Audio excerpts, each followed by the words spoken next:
রাত বাজে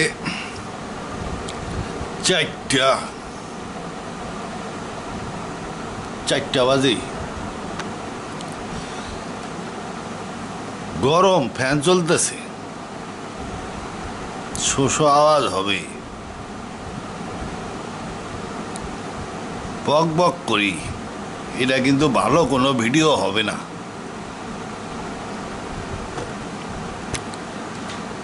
বক বক করি, ভালো ভিডিও হবে না। আর তাছাড়া এইসব বিষয়ে আমি আগে অনেক ভিডিওতে আলোচনা করছি। রিপিটেশন, তবে প্রেক্ষাপট ভিন্ন।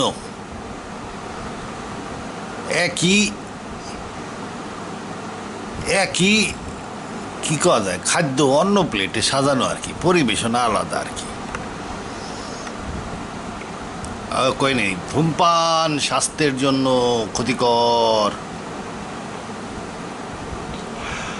সংবিধিবদ্ধ সতর্ককরণ। শিন মৃধার ভিডিও দেখছি, কিছু পয়েন্ট নোট করছি, সেই পয়েন্টগুলোর উপরে আলোচনা করব। পুরানো কথা যারা আমার ভিডিও রেগুলার দেখেন এদের সবাই জানেন, ভালো মতন জানেন। এখন আলোচনা করব কি, গল্প করব আর কি, ছোট ছোটভাবে আলোচনা করব। এখন শিন মৃধা অ্যান্ড কোম্পানিকে কিছু বলে লাভ নাই, ও তাল গাছ ডক্ট্রিনের লোক। বিচার মানি তাল গাছ আমার। তবে ওখানে কিছু ভালো লোক যায়, দু একটা বাচ্চা লোক গেছিল ইমানদারি তর্ক করতে, তাদের সপক্ষে বলবো। তাছাড়া ওখানেও কিছু আছে, লারা, সোমা, রাকিব, রাজ, আর ওই যে বিপ্লব দেওয়ান, সব বিশ্বাসী লোক, কিন্তু ওস্তাদের ডরে কথা বলতে পারে না। আর ওস্তাদ সুযোগও দেয় না। তা এই জন্য আমি তাদের কথা আমি বলে দিচ্ছি, কারণ এখানে ওস্তাদ নাই, বন্ধ করতে পারবে না।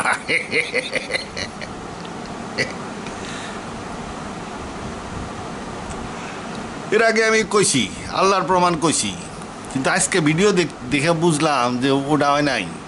হে কয় আল্লাহ আছে, বিশ্বাস করে। আমি আল্লাহর প্রমাণ কইছি যে আল্লাহ আছে, গ্র্যাভিটি দেখায় কইছি, ডার্ক এনার্জি দেখায় কইছি, তারপরে কোয়ান্টাম ফিল্ডস দেখায় কইছি, এটা আল্লাহ প্রমাণ করছি। তো ভুল হয়ে গেছিল, আসলে তার পয়েন্ট তো ওইটা না। তার পয়েন্ট হলো এটা আল্লাহ আছে, এটা প্রমাণ করতে হবে, 10টা নাই এটা। তো এটা আল্লাহর প্রমাণ ওই একই। এটা আল্লাহর প্রমাণ যদি প্রমাণ করতে হয়, তাইলে সারা মহাবিশ্বব্যাপী একটা ইউনিফাইড ফোর্স, গ্র্যাভিটেশনাল ফোর্স, সারা মহাবিশ্বব্যাপী একটা ইউনিফাইড ফোর্স কাজ করে। পৃথিবীর গ্র্যাভিটেশনাল ফোর্স, সূর্যের gravitational force, milky way gravitational force, কিংবা সেই দূরের যে X13 না কি যেন আবিষ্কার করছে এই যে জেমস ওয়েব, ওটার গ্র্যাভিটেশনাল ফোর্স, সমস্ত মহাবিশ্বব্যাপী এক গ্র্যাভিটেশনাল ফোর্স কাজ করতেছে। তার মানে এই গ্র্যাভিটেশনাল ফোর্সের নিয়ন্ত্রণকারী মানে কি, ওটা extension of force from god. তাহলে এক আল্লাহর নিয়ন্ত্রণে মহাবিশ্ব আছে। তাছাড়া গ্র্যাভিটেশনাল ফোর্স তো মহাবিশ্বকে সংকুচিত করার কথা, ডার্ক এনার্জি এটাকে সম্প্রসারণ করতেছে। এখন মনে করি গ্র্যাভিটেশনাল ফোর্স এক আল্লাহর শক্তি, ডার্ক এনার্জি যেটা সম্প্রসারণ করে সেটা আর এক আল্লাহর শক্তি। তাইলে তো সম্প্রসারণ আর সংকোচনের মধ্যে গোলমাল লেগে যাবে। এই জিনিসটা ব্যালেন্স, যতটুকু গ্র্যাভিটি কাউন্টারে ততটুকু ডার্ক এনার্জি আছে। তাইলে ওইটা একই আল্লাহর দুইটা হাত হইতে হবে। তারপরে মনে করেন কোয়ান্টাম লেভেলে যে তার হাতে, তার নফসের হাত, এটা সবাই আমি বলছি যে আল্লাহর দেহ আছে, আকৃতি আছে, মানুষের মতনই দেখতে। এইখান থেকে তার এক্সট্রা একটা নফসের হাত বেরিয়ে মহাবিশ্বকে ধারণ করেন উনি। ওই এক্সট্রা হাতের মধ্যে আছে অনেকগুলো ফোর্স ফিল্ড, যেটা আমরা ওই যে গ্র্যাভিটি, তাই ওই একটা ফোর্স ফিল্ড, ডার্ক এনার্জি একটা ফোর্স ফিল্ড, কোয়ান্টাম ফিল্ডসগুলো ওনারই ফোর্স ফিল্ড। ওই নফসের হাত দিয়ে উনি মহাবিশ্বকে ধারণ করেন, বিবর্তন করেন, পরিচালনা করেন, সব কিছুই করেন। নফসের ডাইন হাত দিয়ে উনি এই মহাবিশ্ব ধারণ করেন, নফসের বাম হাত দিয়ে উনি জান্নাত ধারণ করেন। তা এখন এই যে নফসের ডাইন হাতে কোয়ান্টাম ফিল্ডগুলাও আছে। এই কোয়ান্টাম ফিল্ডগুলা ইলেকট্রন তো মানে একেবারে ফান্ডামেন্টাল পার্টিকেল, যা দিয়ে ইলেকট্রন, প্রোটন, নিউট্রন হয়েছে, সেই ফান্ডামেন্টাল পার্টিকেলগুলা ওই কোয়ান্টাম ফিল্ডের কম্পন। এই কম্পন মানে কি, আসলে হিগস ফিল্ডে প্রমাণিত হয়েছে তারা কিন্তু ওই ফিল্ড থেকে কিছু অ্যাবজর্ব করে না, চলার ফলে ওজন বেড়ে যায়। ফিল্ডের মধ্যে তারা চলে, এই যে ফিল্ডের মধ্যে মানে কোয়ান্টাম ফিল্ডগুলো আল্লাহ শক্তি, এর মধ্যে সে যখন সাবঅ্যাটমিক ফান্ডামেন্টাল পার্টিকেলগুলো যখন চলে তখন তাদের ওজন বাড়ে। এই ফান্ডামেন্টাল পার্টিকেল কিন্তু সৃষ্টি, স্রষ্টার সাথে সৃষ্টি মিশাইলে হবে না। সৃষ্টি হইল নফসিন ওয়াহিদে তিন হিসাবে আল্লাহ নিজের থেকে আলাদা করে দিয়েছিলেন। আচ্ছা, এই যে electron, up quark, down quark, এইগুলা, তারপরে আর একটা আছে নিউট্রিনো, ওটা আমাদের ম্যাটার না, অ্যান্টিম্যাটার। নিউট্রিনো, প্রচুর নিউট্রিনো আছে অ্যান্টিম্যাটার রাজ্যের জিনিস ওগুলা। তো চারটা, এদের আবার বলছিলাম মাইজে ভাই আছে, মুন ভাই, মাইজে ভাই, বড় ভাই, টাও ভাই। তো ওই টাও ভাই আবার ওই চারটা, মুন ভাই চারটা, তো এই মিলে হলো 12টা। তাই সায়েন্টিস্টরা বলে 12 ফিল্ড। এই 12 ফিল্ডও আল্লাহরই, ওই 12টা ওই নফসের হাতে দিয়ে যে ফোর্স এক্সটেনশন করছেন, সেই ফোর্সেরই ইনগ্রেডিয়েন্ট 12টা। গ্র্যাভিটি আছে, ডার্ক এনার্জি আছে, 12টা ফিল্ড আছে, 13টাও থাকতে পারে, হিগস ফিল্ড আর একটাও হইতে পারে, কিংবা এমন হইতে পারে একটাই ফিল্ড, ওর মধ্যেই তুই সব চলাফেরা করতেছে। এগুলো বৈজ্ঞানিকরা আন্দাজ করছি, আমি ওইগুলো নিয়ে ফালাফালি করতেছি আর কি। তা যাই হোক, আন্দাজ করলেও কিছু পরীক্ষা নিরীক্ষা করে সঠিকভাবে আন্দাজ করছে, গল্প না বানাইতে পারলে তো কাজ হবে না। তা এই যে মনে করেন 12 ফিল্ড, 12 আল্লাহর, তাইলে কী হবে? আপ কোয়ার্ক একরকম হবে, ডাউন কোয়ার্ক আর এক রকম হবে, নিউট্রিনো আর এক রকম হবে, ইলেকট্রন আর এক রকম হবে। দেখা গেল এইগুলা আবার 12 আল্লাহ মিলাইয়া যখন অ্যাটম বানাইবার যাইব, দেখা গেল অ্যাটম সালার 12 জনের খুঁচাখুচিতে এই গেল হালাল গোলমাল হইয়া। তাইলে ওই সব ফিল্ড একই আল্লাহর, একই আল্লাহর। তাছাড়াও আমরা দেখি এই মহাবিশ্ব সৃষ্টি হয়েছে যে ফোর্সেসগুলো, অ্যাটমগুলোকে ধারণ করে, নফসিন ওয়াহিদাতির হিসাবে গাড ফোর্স দেওয়া হয়েছিল। সেই গাড ফোর্স 1, সেটাই ভাইয়ার 3টা হয়েছে, electromagnetic force field, week nuclear force field, strong nuclear force field, অনেকে বলে গ্র্যাভিটি বাদ। তাই এই যে গাড ফোর্স ছিল 1, তাহলে 1 গাড ফোর্স আসছিল কি? এক আল্লাহর থেকে আসছে, ওটা তো এক। এই গাড ফোর্স যেটা দিয়ে ডক্টর সালাম নোবেল প্রাইজ পাইছে, সেটা তো একের থেকেই আসছে। 10 আল্লাহ মিলে তো আর গাড ফোর্স দিতে পারে নাই। আচ্ছা, 10 আল্লাহ মিললে তো প্রশ্নই আসতেছে না, কারণ 10 আল্লাহ তো গাড ফোর্সের মধ্যে আসলে মূলত ফোর্স হলো 3টা। তাহলে 3 আল্লাহ মিলে তার এক ফোর্স দিতে পারে নাই, 3 আল্লাহ মিলে এক ফোর্স দিতে পারে নাই। তাহলে ধরে নিতে পারে যে 3 আল্লাহ মিলে ওটারে একসাথে করে দিছিল, তো ওটার সম্ভাবনা খুব কম। এক আল্লাহ দিছিল একটা গার্ড ফোর্স, ওটাই ভাঙিয়ে 3 ভাগ হয়েছে।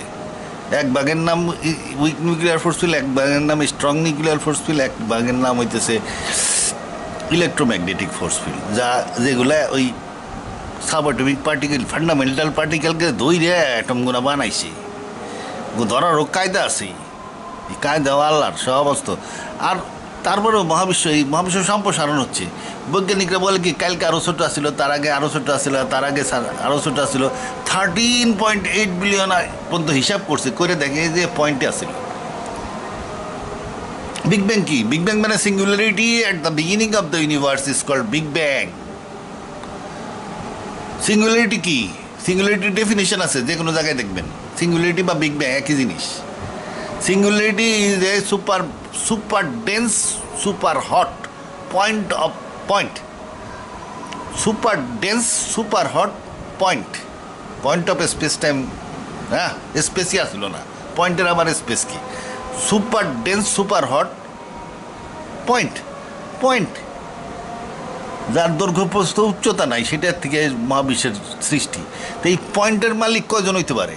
যার দৈর্ঘ্য প্রস্থ উচ্চতা নাই, পয়েন্টের মালিক, পয়েন্ট হলো সিঙ্গুলারিটি, এক, তাহলে ওর মালিকও ছিল এক, এক আল্লাহ ছিল। তিনি মালিক ইয়াউমিদ্দিন, তিনি আইনের দিনের মালিক, উনি ওইটাকে সম্প্রসারণ করছেন, ওরা লজ অফ দ্য নেচার উনি এক হাতে সেট করছেন এবং এই বিরাট মহাবিশ্ব সৃষ্টি করছেন। এক আল্লাহ, সমস্ত লজ অফ দ্য নেচার তার এক ব্রেনে তৈরি, ওয়ান ব্রেনে, দুই ব্রেনে হবে না। মানুষের শরীরে যে ডিএনএ আছে, পর্বত সমান উষা প্রোগ্রাম, এক আল্লাহর লেখা, দুইজনের লেখলে হবে না, বেমিল হয়ে যাবে। আচ্ছা, ওটা আলোচনা করব না। শিন অ্যান্ড কোম্পানির আলোচ্য বিষয় ছিল দোজক, দোজক নিয়ে আলোচনা করব। দোজক ছবি দেখাইলো, কইল যে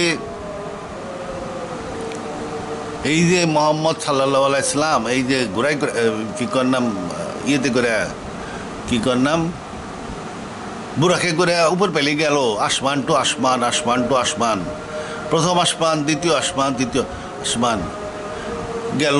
ছবিও দেখাইছে, যে ছবি আঁকার হয়েছে 1500 সালের, ইরানিরা আঁকছে, ইরানিরা খুব ছবি মবি আঁকে। তো ওখানে দেখাইলো, ছবি দেখাইলো। তো ওই যে মোহাম্মদ গেল সাল্লাল্লাহু আলাইহি সাল্লাম, ও আইসা কি কইলো হিডা পরে নাই, আইসা তো কইছে প্রথম আসমানে দোজক দেখছি, দ্বিতীয় আসমানে দোজক দেখছি, হাদিসে লেখা আছে স্পষ্ট। সপ্তম আসমানে দেয় দেয় দোজক, সুদখোরদের সাজা হচ্ছে, পেটের মধ্যে কিলবিল করতেছে সাপ। তাহলে আসমান ভরা হইল দোজক। এই আসমান মানে কি? সাত স্তর আসমান বা সামাওয়াত। এটাকেই আমরা যেটাকে মহাবিশ্ব বলি, যেটা বিগ ব্যাং থেকে শুরু হয়েছিল, সিঙ্গুলারিটির থেকে যার উৎপত্তি, এই 7 স্তর আসমান বা আসমানকেই বলে সামাওয়াত। তাহলে সামাওয়াতের মধ্যেই আছে দোজক। তো হাদিস লাগবো কে? কোরআন শরীফেও আছে, আয়াত পড়ে শোনাই। 44 নম্বর সূরার 38 নম্বর আয়াত, behold in the creation of the skies and land, দেখো আসমান জমিনের সৃষ্টি, and the alternation of night and day, দিন রাত্রের পরিবর্তন। জ্ঞানী লোকের জন্য উপদেশ আছে, যারা শুইয়া বইসা তার সম্বন্ধে চিন্তা করে এবং বলে, আওয়ার লর্ড, এগুলো তুমি অযথা সৃষ্টি করে নাই, আমাদেরকে আগুনের আযাব হইতে রক্ষা করো। তার মানে মহাবিশ্ব ভর্তিকালি আগুন, এবং এইটা নিয়ে চিন্তা করলেই দেখা যাবে খালি গ্যালাক্সি গ্যালাক্সি ভর্তি আগুন আছে কি মহাবিশ্বে? খালি গ্যালাক্সি, খালি গ্যালাক্সি, খালি গ্যালাক্সি, খালি গ্যালাক্সি।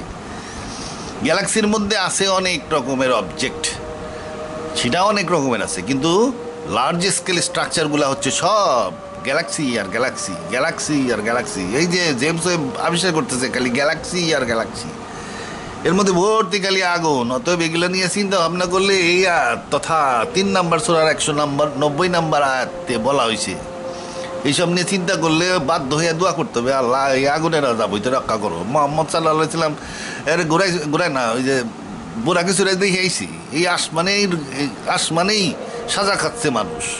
প্রথম আসমানে সাজা, দ্বিতীয় আসমানে সাজা, তৃতীয় আসমানে সাজা।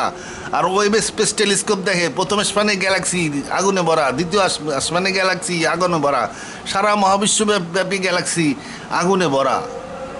আর কত কষ্ট করে বুঝাইব? কোরআনে কইছে, থিওরি দিছে, আবার অ্যাস্ট্রোনট হিসাবে মোহাম্মদ সাল্লাল্লাহু আলাইহি সাল্লাম নিজে যায় দেখাইছে। তবে তারা হইল তালগাছ ডক্ট্রিনের লোক, বিশ্বাস করবে না। বিশ্বাস আল্লাহর দান, যে বিশ্বাস করবে সে করবেই, আর যে বিশ্বাস করবে না করবেই না।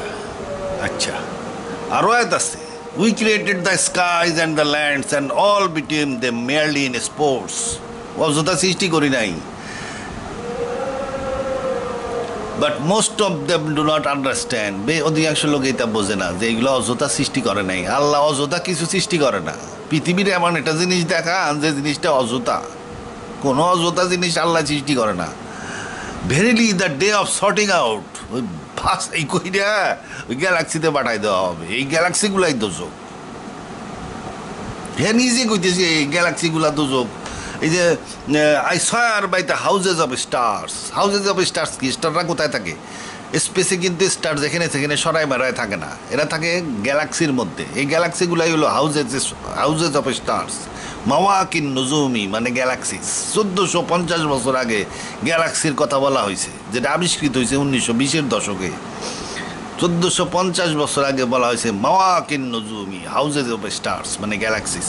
এটাকে অনেকে ব্ল্যাক হোল বলেও এক্সপ্লেন করে। ওই এক্সপ্লেনটা একটু ঘুরাই এক্সপ্লেন। আমি কোনো ঘুরাই এক্সপ্লেন করি না, আমার মধ্যে কোনো মেন্টাল জিমন্যাস্টিক্স করি না। আমি সরাসরি মোহাম্মদ যা দেখে আইসে, জেমস ওয়েব দেখতেছে ভর্তি গ্যালাক্সি, মোহাম্মদ সাল্লাল্লাহু সাল্লাম যা দেখে আসছে খালি আগুন আর আগুন আর সাজা খাইতেছে হিন্দি। আল্লাহ আবার সাজা দেওয়ার জন্য আর অন্য কোথাও নিয়ে যাবে নাকি? তাইলে বোঝা গেল এই মহাবিশ্বটাই দুজক। আল্লাহ মহাবিশ্ব বানাইছে দুজক। তাহলে বিষয়টা কি? কিছু মানুষরে এই বেকায়দার জায়গায় দিব কে? বিষয়টা কি এই বেকায়দার জায়গা? মহাবিশ্ব দুজক। এই যে আমি গ্যালাক্সিগুলা যে মহাবিশ্ব দুজক বুঝলাম, তো গ্যালাক্সিগুলারে দেখানি, একটু ছবি দেখাই। ছবিও দেখাই, নাইলে আবার মানুষের ইন্টারেস্ট থাকবে না। এটা বেকাতারা হয়েছে, আজকে ভালো লাগতেছে না, আজকে এত সিধা করুন না। না এই যে দেখেন গ্যালাক্সি, এটা কি? এটা এই যে দেখেন, এই যে মধ্যে এখানে কি জানো, এর ভিতরে আছে super massive black hole. Black হোলে নক্ষত্র, গ্যাস এগুলো পড়তেছে আর ব্ল্যাক হোলের চারদিকে জ্বলতেছে। আর এই যে নক্ষত্রগুলো ঘুরতেছে, এই যে ঘুরতেছে গ্যালাক্সিটা, এটা একটা গ্যালাক্সি। হাজার হাজার হাজার কোটি নক্ষত্রের সমন্বয়ে গঠিত মাওয়াকিন নুজুমি, নক্ষত্রদের বাড়ি এই গ্যালাক্সি। আল্লাহ বলছে সাবধান সাবধান নক্ষত্রদের বাড়ি হইতে, মানে বনে যায় পড়ো না। এই যে নক্ষত্রদের বাড়ি, কোন কোন নক্ষত্রের বাড়ি এত ভয়ঙ্কর যে কাম সারা একটা এহেন্দে আবার এহেন্দেও আগুন বেরিয়েছে, আগুনই আগুন। আর এইটা দেখেন সেন্ট্রাল সুপার ম্যাসিভ ব্ল্যাক হোলের, এই যে ব্ল্যাক হোলের চারদিকে পদার্থ ঘুরতে থাকে, এটাকে বললে অ্যাক্রিশন ডিস্ক। আর এই যে সেন্টারে কালা গর্ত, এটাকে বলে ব্ল্যাক হোল। প্রচণ্ড শক্তিশালী গ্র্যাভিটেশনাল ফোর্স, এমন শক্তিশালী গ্র্যাভিটেশনাল ফোর্স যে আলো এখান থেকে বেড়ে আসতে পারে না।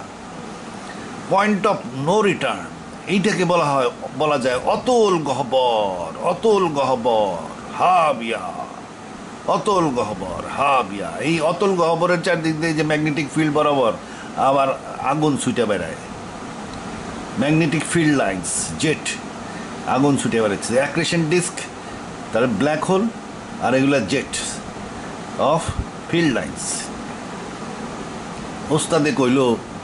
ওস্তাদে নিজেই কইল, বাঙ্গাই বুঙ্গাই কইল হাবিয়া অতল গহ্বর।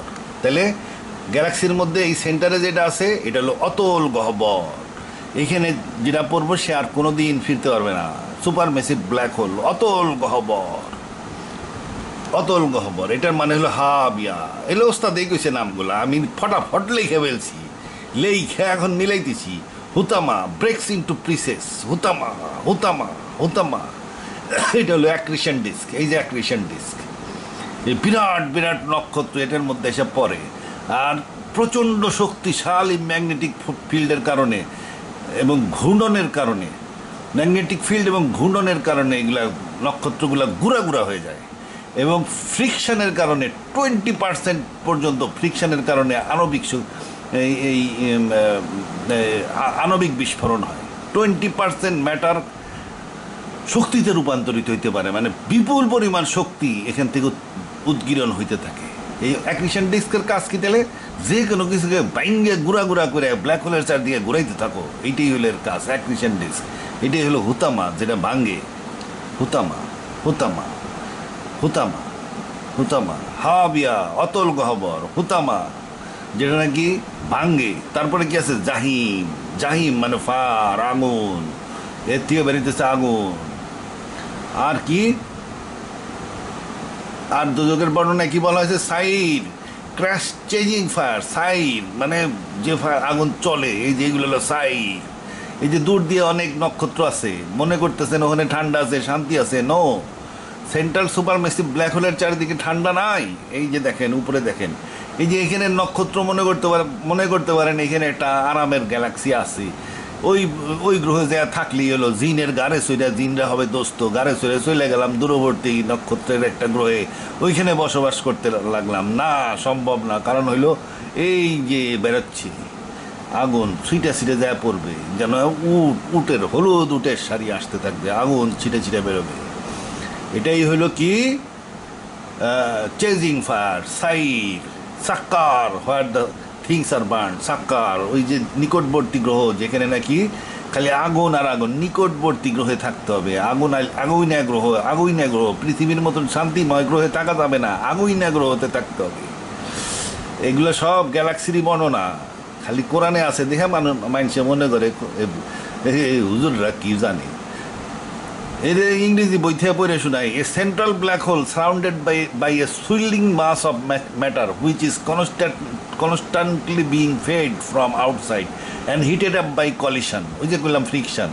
These are called quasars. As much as 20% of the whirlpool mass can be turned into energy.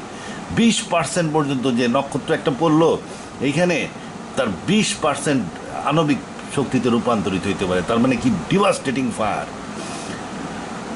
energy. This is how a quasar can shine 100 million years more and devouring the heart of the galaxies. তাইলে এই গ্যালাক্সিগুলা কি দোজক? দোজক নারুন হাবিয়া মানে হাবিয়া মানে অতল গহ্বর, নারুন হাবিয়া মানে এই চারদিকে হাবিয়ার অতল গহ্বর বা ব্ল্যাক হোলের চারদিকের অ্যাকুইশন ডেস্কে যে বিপুল পরিমাণ তাপ উৎপন্ন হয় তাহাকে বলা হয় নারুন হাবিয়া। নারুন হাবিয়া কোন আয়াতে আছে এটা? But he whose balance will be light, যার ওজন কম হবে, পাল্লা পাথর যার হালকা হবে, his mother will be endless hole, তার মা হবে অতল গহ্বর হাবিয়া। And what will explain to the what this is, কে তোমাকে বুঝাবে এই অতল গহ্বর কি জিনিস? এ ফায়ার ব্লেজিং ফিয়ার্সলি, এই অতল গহ্বর কি জিনিস? এ ফায়ার ব্লেজিং ফিয়ার্সলি। তাইলে এথিস্টের মাকে এই যে এইটা ধরে নিয়ে যাবে কিয়ামতের মাঠ থেকে আকর্ষণী শক্তি দ্বারা, তবে গর্তে ফেলাবে না, এখানে কোথাও ফেলাবে। আচ্ছা, but he whose balance will be light, যার পাল্লা হবে হালকা, his mother will be endless hole, তার মা হবে ব্ল্যাক হোল, অতল গহ্বর black hole. And what will explain to the what this is, এটা কি? কে তোমাকে বুঝাবে এটা কি? A fire blazing fiercely. আচ্ছা, তবে ওখানে শয়তান থাকবে, জিন থাকবে, পাওয়ারফুল জিন। তা মানুষ হবে 1000 মাইল লম্বা, বসতে মক্কার থেকে মদিনা পর্যন্ত জায়গা লাগবে। এই জিনের গাড়ে চইরা একটু দূরে দূরে ভাগার চেষ্টা করা যাইতে পারে। উই মেড দ্য শয়তান জিন্স friends to those without faith, যাদের বিশ্বাস নাই তাদের দোস্ত হইতেছে জিন। আরাকাত, I will fill the hell with জিন্স অ্যান্ড মেন অল টুগেদার, মানুষ এবং জিন দিয়ে আমি এই দোজক পূর্ণ করবো। I will fill hell with জিন্স অ্যান্ড মেন অল টুগেদার, এই কথা বারবার আল্লাহ কইছে। তাহলে দোজক সম্বন্ধে স্পষ্ট আয়াত আছে।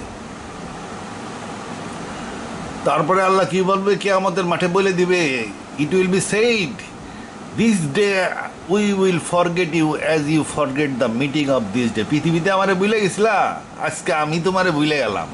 দোজকে ফালাই দিয়ে আল্লাহ যাইব বইলা, লা হাওলা লা কুওয়াতা ইল্লা বিল্লাহ নাউজুবিল্লাহ। পৃথিবী ওই দোজকে ফালাই আল্লাহ যাইব বইলা। এই আয়াত 54 নম্বর সূরার 34 নম্বর আয়াত। আচ্ছা, তাই বলে যে দোজকে চিরদিন কষ্টই ভোগ করতে হবে তা না, কারণ মানুষের তো তারা তো বিবর্তনবাদী, বিবর্তনে বিশ্বাসী। আল্লাহ বলবে যে হ্যাঁ বিবর্তন হইতে থাকো, বিবর্তনে আমিও কিছু কাজ করছি। আল্লাহ কিন্তু কিছু কাজ বিবর্তনের মাধ্যমে একটু করে করছে। যেমন সমস্ত দ্বীপ পানি হইতে পয়দা করিয়াছেন, তারপরে পানি থেকে উঠে নিয়ে আসছে পেটের উপরে ভর দিয়ে, তারপরে আল্লাহ দেখছে পেটের উপরে তো ভালোই চলে, তারপরে ওটারে আস্তে আস্তে ডাইনোসর বানাইছে, দুই পায়ের উপর দিয়ে দুই পায়ে হাঁটতো, আবার কিছু কিছু ডাইনোসর আস্তে আস্তে চার পায়ে হাঁটা শুরু করলো, আবার পাখি বানাইছে, পাখিগুলো আবার কিছু ওড়া শুরু করলো, আবার দুই পায়েও হাঁটতো, তাহলে দুই পায়ের প্রাণী একটা বিবর্তনের মাধ্যমে আসলো। এগুলা বিবর্তন কিন্তু তারপরে চার পায়ের প্রাণী তৈরি করছে, এটা কোরআনের বর্ণনা অনুযায়ী বললাম। তবে কথা হইল শেষকালে কিন্তু আল্লাহ নিজ হাতে আদমরে তৈরি করছে। আর তাছাড়া বিবর্তন আল্লাহ নিয়ন্ত্রিত। ওই যে ডারউইনের বিবর্তনবাদ কিন্তু ওটা হলো এথিস্ট বিবর্তনবাদ। ডারউইনের বিবর্তনবাদকে মডার্ন বিবর্তনবাদ বলা হয়, মডার্ন বিবর্তনবাদ, মডার্ন থিওরি অফ এভলিউশন। এটা হলো ডারউইনিজম। ওইটা বলে কি, as many more creatures are produce then can possibly survive, মানে survive, as many more species are produce then can possibly survive, মানে বলতেছে সবসময় অনেক রকমের স্পেসিস তৈরি হইতেছে, বাচ্চা একটা একরকম হবে, সার্ভাইভাল অফ দ্য ফিটেস্ট, যেটা সার্ভাইভ করতে পারবে এইটা সার্ভাইভ করবে, রিপ্রোডাকশন করবে, আবার তার বাচ্চা অনেকগুলো একটা একরকম হবে, যেটা সার্ভাইভ করবে রিপ্রোডাকশন করবে, এটাকে বলে হলো ন্যাচারাল সিলেকশন। এই যে ন্যাচারাল সিলেকশনের মাধ্যমে বিবর্তন, আল্লাহ নাই, আল্লাহ লাগে না ডারউইনের মতে। এই হলো ডারউইনিজম, মানে হলো এথিস্টের বিবর্তনবাদ। কিন্তু অরিজিনাল বিবর্তনবাদ এটা কোরআন শরীফে আছে, আল্লাহ এইভাবে তৈরি করছেন। আল্লাহর সৃষ্টির প্রসিডিওর যদি আপনি ফসিল রেকর্ড হিসাবে সাজান, দেখবেন যে বিবর্তিত হয়ে ওইটা আসছে। লাস্টে শুধু দেখবেন যে ফসিল রেকর্ডে মানুষ মেলে না, এবং কোরআনেও দেখবেন মানুষ আল্লাহ আলাদাভাবে সৃষ্টি করছেন, তবে ডিএনএ এক। আচ্ছা, আল্লাহ নিজ হাতে সৃষ্টি করছেন। আর অন্যদিকে ডারউইন হইল এথিস্ট, সে বলে যে না, আল্লাহ লাগবে না, as many more species produce then can possibly survive, এটা তার থিওরি। এইটাই স্পেন্সার সাহিত্যিক ভাষায় প্রকাশ করছে, survival of the fittest, survival of the fittest. হ্যাঁ, মানে মুরগিতে ডিম দিব, 10টা বাচ্চা 10 রকম হইব, লাল বাচ্চা নীল বাচ্চা শগুনে চিলে ধরে নই যাব, মাইটা রঙের বাচ্চারে চিলে দেখবো না, এটা টিকে থাকবো। তারপরে আবার মাইটা রঙের বাচ্চা বড় হইব, আবার তার বাচ্চা হইব, তার বাচ্চা দেখা যাবে যে কয়টা হয়েছে লাল নীল সবুজ হলুদ, চিলে সব কয়টা ধরে নিয়ে যাবো, কারণ উপর থেকে অন্য রং দেখা যায় ভালো, খালি মাইটাগুলারে ধরতে পারবো না, তাহলে মাইটা রঙের বাচ্চা বেঁচে থাকবে। তো এই হিসাবে মুরগির সব বাচ্চা মাইটা রং হওয়ার কথা, কিন্তু তা তো না, মুরগির সব বাচ্চা হলো সাদা রঙের। আচ্ছা, এবং সিলে এসে ঠিকই ধরে, কোনো বিবর্তন হয় না। বিবর্তনের কিছু পিরিয়ড আছে, সেই পিরিয়ডগুলো হলো দিনের শুরু, ওই দিনের ওই যে কোরআনে যে দিন আছে, দিনের শুরুতে ওই পিরিয়ডে বিবর্তনগুলো হয়েছে, এবং এই বিবর্তন আল্লাহ করছে। আল্লাহ ছাড়া এত জটিল প্রাণী, একটা স্পেসিস তৈরি করতে তার ছেলেরও তৈরি করতে হবে, তার মেয়েরও তৈরি করতে হবে, তার মধ্যে বিরাট রকমের দুইটা স্পেসিসের মধ্যে যে এত বিশাল হাই লেভেলের পরিবর্তন থাকে, যেটা বিবর্তনের মাধ্যমে হয় না। মানুষের ডিএনএতে কিছু কিছু হয়, যেমন তেলচারটা আগে ডিডিটি দিয়ে মারা যেত, এখন তেলচারটা ডিডিতে মরে না, ওর মধ্যে কিছু হয়েছে আর কি, এটাতে কী কয়, ওই যে ডিফেন্স মেকানিজম তৈরি হয় কিছু দেওয়া, এটা যে কী কয়, ওই যে ডিএনএ কিছু হয় আর কি, অ্যামিবা সমস্ত প্রাণী। এই যে দেন না, যে বিভিন্ন রকমের অ্যান্টিবায়োটিক, আগে কম পাওয়ারের অ্যান্টিবায়োটিকে পেটোসুখ সারতে, এখন সারে না, একটু বেশি পাওয়ার লাগে। তো এখন এই যে এইগুলোর মধ্যে কিছু কিছু হয়, ওটা হলো নিজের ডিফেন্স মেকানিজম, সব প্রাণীর মধ্যে ওইটা আছে। তার মানে এই না যে একটা প্রাণী আর একটা প্রাণীতে রূপান্তরিত হয়ে যাবে, হবে না, আল্লাহ না করলে হবে না। কুত্তা, ওই নেকড়ে বাঘ কুত্তা হয়েছে, কিন্তু ওটা আল্লাহর করতে হয়েছে। নেকড়ে বাঘ আর কুত্তার মধ্যে এত পার্থক্য, হিসাব করলে বিশাল বিশাল পার্থক্য, ব্রেনের প্রোগ্রামিংয়ে পার্থক্য, প্রত্যেকটা জিনিসে পয়েন্টে পার্থক্য, এত বড় পার্থক্য বিবর্তনের মাধ্যমে হইতে পারে না। তাও একটা কুত্তা হইলে হবে না, কুত্তার সাথে কুত্তিও লাগবে, দুইটা একসাথে ও হবে না, পাগল ছাগলের কথা। তো ডারউইনিজম কিন্তু ঠিক না। বিবর্তনবাদের জনক হইতেছে ইবনে খালদুন, এটা Mohammedan theory of biological evolution বলা হয়। থিওরি অফ বায়োলজিক্যাল ইভলিউশন ঠিক আছে, কোরআনে সাপোর্ট আছে, তবে কোরআনে সাপোর্ট থাকলে বলতে হবে যে আল্লাহ ওইভাবে সৃষ্টি করছেন, সৃষ্টি করছেন আল্লাহ ওইভাবে সৃষ্টি করছেন, আল্লাহ পারেন। কোন বললেই সব হয়ে যায়। তবে উনি কোন বলে সৃষ্টি করেন নাই, ওনার তো কাম করা লাগবো। কোটি কোটি বছর ধরে আল্লাহ বেঁচে থাকে, তার কোনো মৃত্যু নাই, তার কোনো জন্মও নাই। তাহলে কাম করবো না, আস্তে আস্তে দেখে দেখে দেখে দেখে টেস্ট অ্যান্ড ট্রায়াল করে আর কি, সময় পাস হয়। তাছাড়া জিনিসপত্র ভালো মতন সেটিং হচ্ছে। কোন করে সৃষ্টি করলে দেখা গেল যে কোন করে একটা সৃষ্টি করে নিয়ে আসলে আল্লাহ পৃথিবীতে আল্লাহর ম্যাচিং হইতেছে না, আবার ওটারে কোন করে চেঞ্জ করা লাগতেছে। তো ওইরকম করে ওই অত কোন কর না করে ভালো করে হ্যাঁ বিবর্তনবাদের মাধ্যমে একটু একটু করে করলে একেবারে সেটিংটা ভালো হইলো। তারপরে এই সেটিং মেটিং এই এত সুন্দর করে সেটিং করছে দেখে আল্লাহ যদি কুর্সিতে বসে এখন সেরেঙ্গি বাজানো শুরু করলো যে দুনিয়ার দিকে আর মন নাই, দুনিয়ার দিকে মন নেই। আল্লাহ মনে করলেন সেরেঙ্গি বাজাইতে বাজাইতে 1,00,000 বছর শিখতেছে সেরেঙ্গি, দুনিয়ার কিছু হবে না। কারণ সে যা বানাইছে খুব ভালো করে বানাইছে এবং ফেরেস্তা নিয়োগ করে রাখছে দেখাশোনার জন্য। আর ফেরেস্তারাও যদি সেরেঙ্গি শোনা শুরু করে এগুলো পৃথিবীর কেউ দেখতেছে না, তাও পৃথিবী অনেকদিন টিকে থাকবে, এমন সুন্দরভাবে আল্লাহ সৃষ্টি করছে। আচ্ছা, আল্লাহ বিড়ি খেয়ে নি। তাইলে দুর্যোগ আলোচনা করলাম, শিন মৃধা অ্যান্ড কোম্পানি ওই দুর্যোগের বিষয়ে আলোচনা করতেছিল, এক আল্লাহর বিষয়ে আলোচনা করলাম। 10টা থাকলে হবে না, এটাই থাকতে হবে। আর এটা তো প্রমাণ ইনশাল্লাহ আছেই, 10টা প্রমাণ করে দিক যে 10টা আছে, 3টা প্রমাণ করুক নাইলে। আচ্ছা, আর কি কয় আর অনেক কিছু কইছি, দেখে নেই। মুনকার নাকিরের কথা কইছে, কিলি বোকা মুনকার নাকির কিলি বোকা, মানুষ মরে গেলে কিলিলে ব্যথা লাগবো না, এইসব কইছে।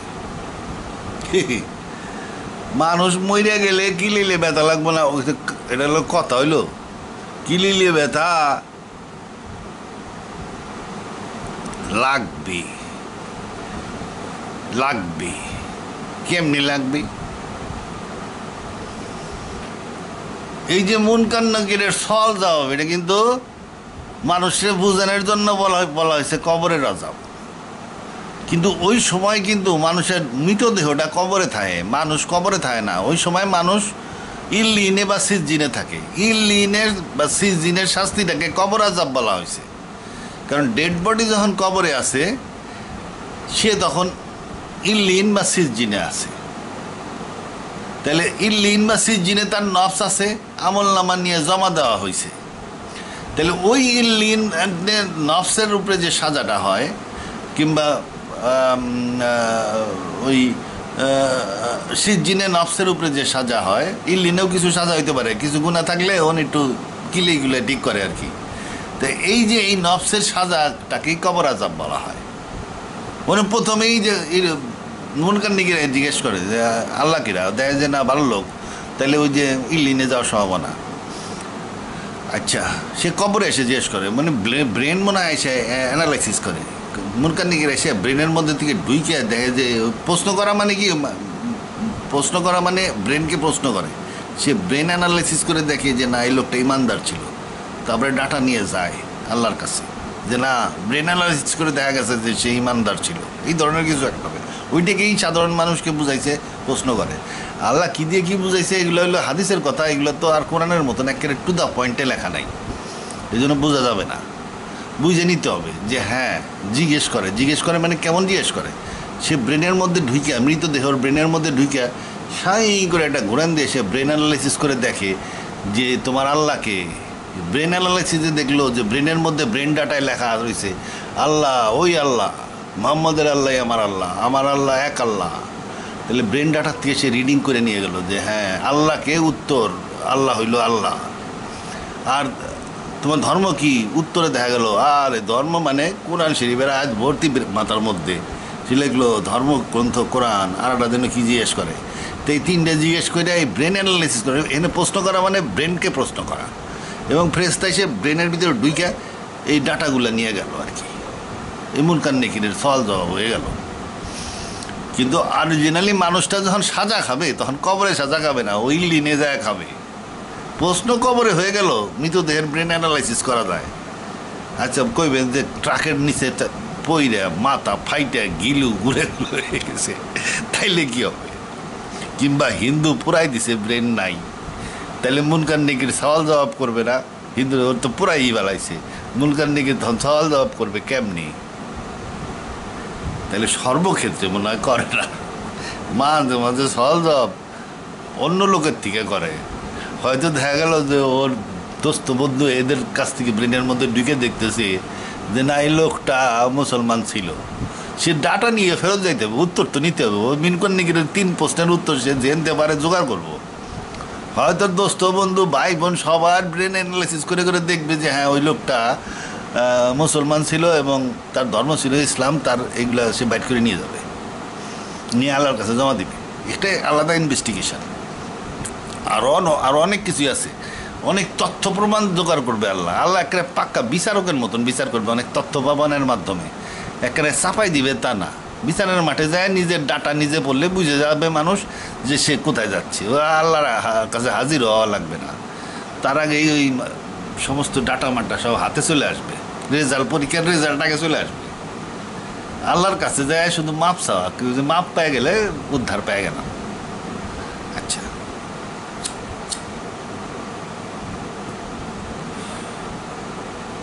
আচ্ছা, মুনকার নেকিরের সওয়াল জবাব ওই গিলু বেরিয়ে গেলে কিংবা পোড়ায় ফেলাইলেও হবে, ওই তখন আর ওর গিলুতে মনে হয় না। কিংবা এমন হইতে পারে ও মরার সাথে সাথে তো পোড়ায় না, কিছুক্ষণ রেখে দেয়, ওই সময় এসে করে। এই জন্য হিন্দু মরলে আর কথা নেই, হাতে হাতে মুনকার নেকির আইসে কব্বর দেওয়ার আগেই ব্রেন ডাটা অ্যানালাইসিস করে সমস্ত ডাটা মাটা লিখে নিয়ে চলে যায়। আর মুসলমান একটু দেরি করে, কব্বর টব্বর দিলে শান্তি মতন কব্বরের তলে যায়, ডাটা মাটা লিখে নিয়ে গেল। আর যার ব্রেন ট্রাকের নিচে পইরা ফাইটে গেলে গেল, তার কি হবে? ওটা ওই ব্রেনের মধ্যে থাকে, ধ্বংস তো হয় নাই, ওটা তো পুড়ে যায় নাই। পুড়ে গেলে এক কথা, পুড়ে না গেলে ওর মধ্যে ডাটা থাকবে, ওইটার মধ্যে দিয়ে সে অ্যানালাইসিস করে, কিছু একটা করে সে। আর তাও যদি না হয় তাহলে ওই দোস্ত বন্ধুর কাছে জিজ্ঞেস করে, ব্রেনের মধ্যে ঢুকে দেখে যে না, এই লোকটা কেমন ছিল। যা আল্লাহ রে কয় যে ব্রেনটা ঠিক মতন পাওয়া যায় নাই, তবে এই সাক্ষীর ভিত্তিতে বলা যায়, এই 10 জনের স্টেটমেন্টে কমন এটা জানা যায় যে সে ভালো লোক ছিল। আচ্ছা, যাই হোক, ইল্লিনের সাজা এটা একটা ইম্পর্টেন্ট জিনিস। ইল্লিনের সাজা হবে না কেন? ইল্লিনের সাজা, মানুষের শরীর ব্যথা পায় কেন? মানুষের শরীর ব্যথা পায় কারণ হলো এখানে চিমটি দিলে ব্যথা লাগে, এখানে ম্যাটারের মধ্যে চাপ লাগতেছে, এই ম্যাটারের চাপটা যাচ্ছে নার্ভে। আমাদের ওই যে প্রেশার সেন্সার আছে চামড়ার মধ্যে, হিট সেন্সার আছে, প্রেশার সেন্সার আছে। তো এরকম এই প্রেশার সেন্স করলো, এটার ইনফরমেশন মানে তারপরে হয়ে গেল ইলেকট্রিক ওয়েভ। তো ইলেকট্রিক ওয়েভ নার্ভ দিয়ে ব্রেনে গেল, ব্রেন আবার ইলেকট্রিক ওয়েভের মাধ্যমে বুঝলো যে ওখানে ব্যথা লাগতেছে, হাত দিয়ে সরাইলো কিংবা কিছু একটা করলো, ব্রেন বুঝতেছে যে ওখানে ব্যথা লাগতেছে। এই যে ব্যথার সেন্সটা দিচ্ছে ব্রেন, এটাও কিন্তু একটা ভার্চুয়াল রিয়েলিটিতে দিচ্ছে, কারণ সে ওই ইলেকট্রিক জিনিসপত্রই ব্রেন ডাটা অ্যানালাইসিস করেই ব্রেন ডাটা হিসাবে দিচ্ছে। এটা ভার্চুয়াল ফিলিং। আমাদের যে ফিজিক্যাল বডিতে যখন আমরা পেইন ফিল করি, তখন ওই ফিলিংটা হলো ভার্চুয়াল ফিলিং।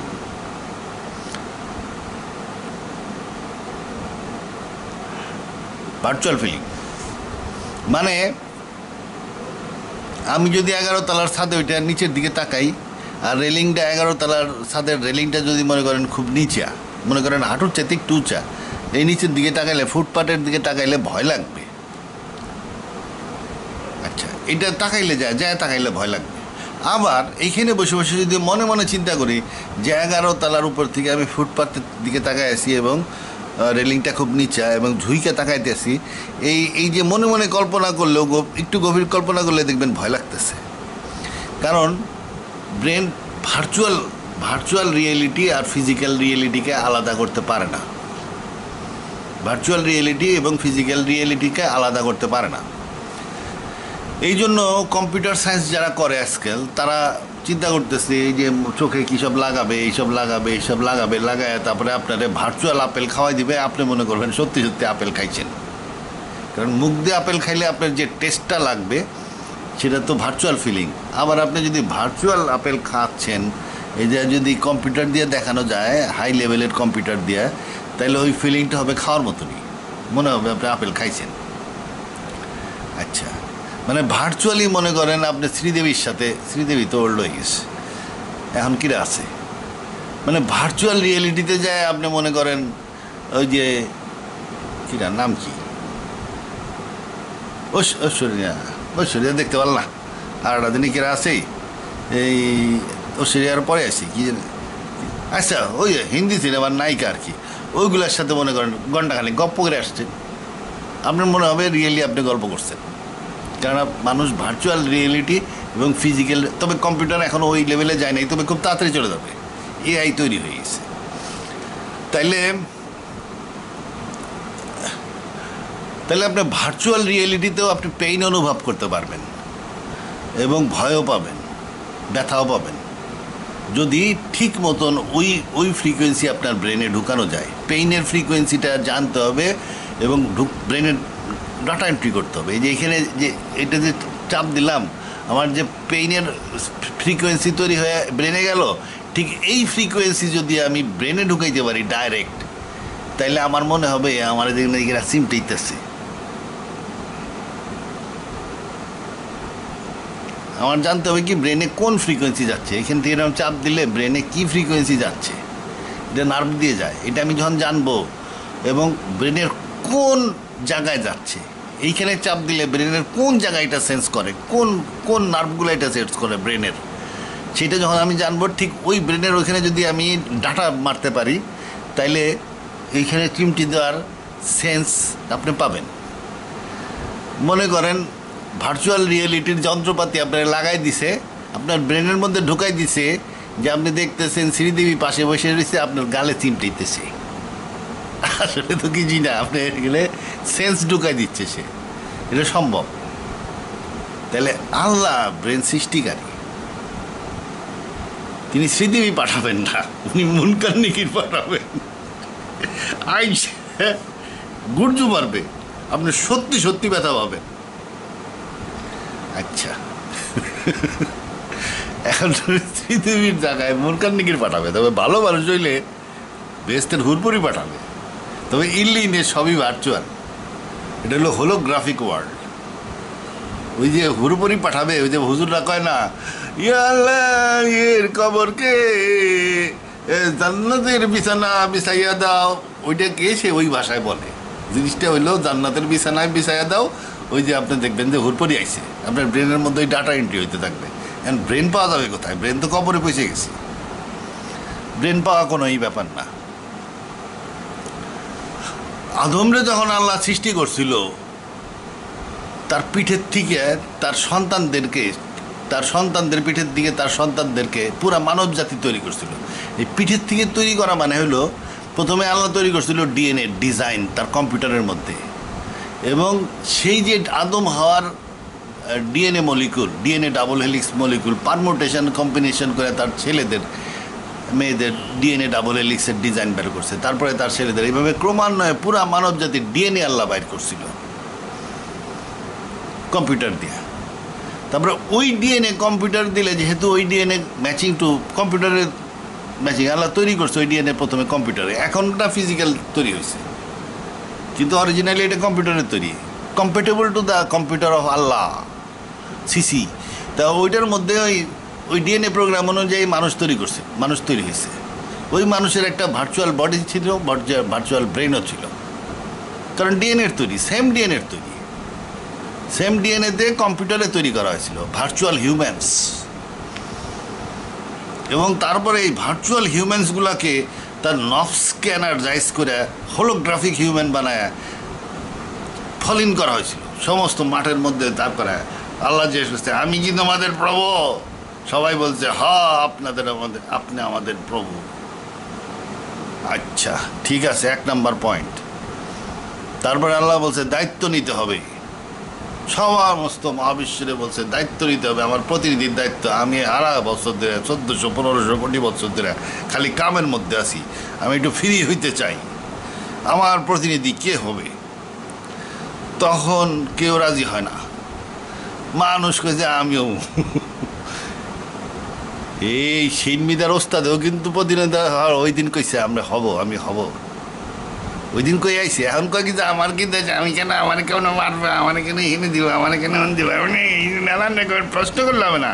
ওইনে কই আইছে আমি প্রতিনিধি হব, প্রমাণ আছে, রেকর্ড বাজায় শোনানো হবে। প্রতিনিধি এখন আল্লাহ বানাবে।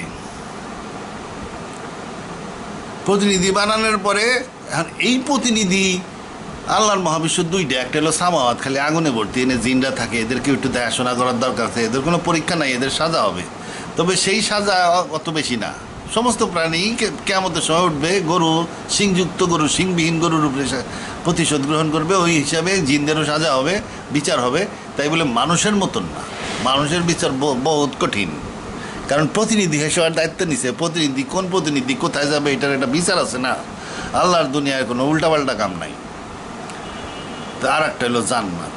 কিছু প্রতিনিধি জান্নাতে চলে যাবে, কিছু প্রতিনিধি সামাওয়াতে আসবে। যে প্রতিনিধি সামাওয়াতে থাকবে তারা একজনে একটা গ্যালাক্সি বা একজনে অনেকগুলা করে গ্যালাক্সি পাবে।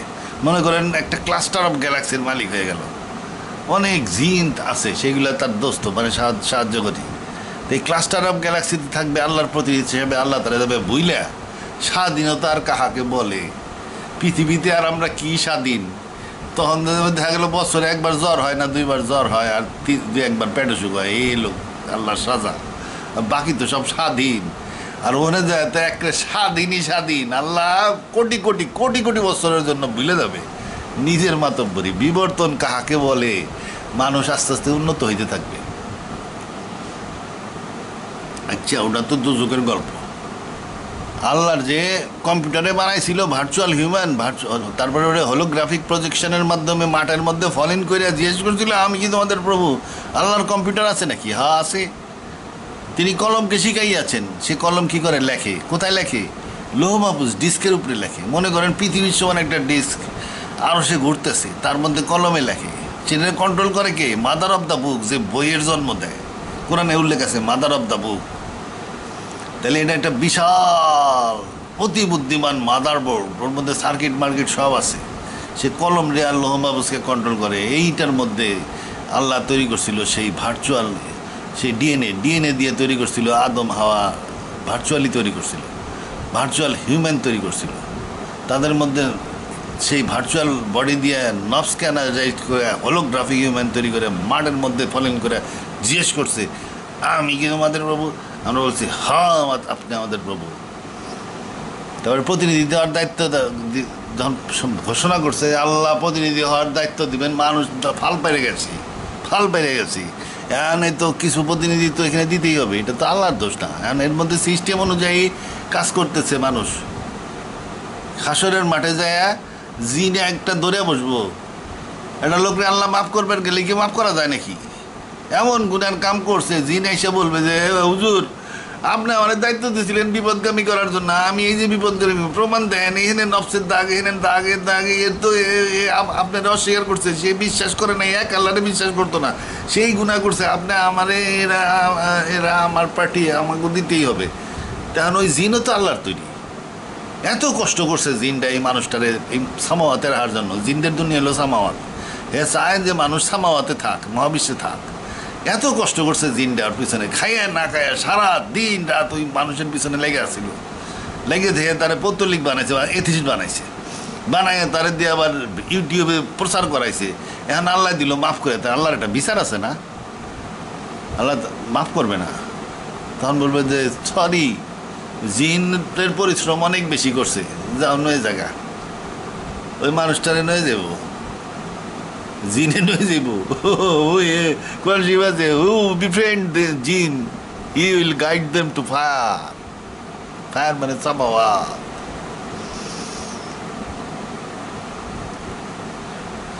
আচ্ছা, আল্লাহ এরকম। পৃথিবীতে আমরা কি করি?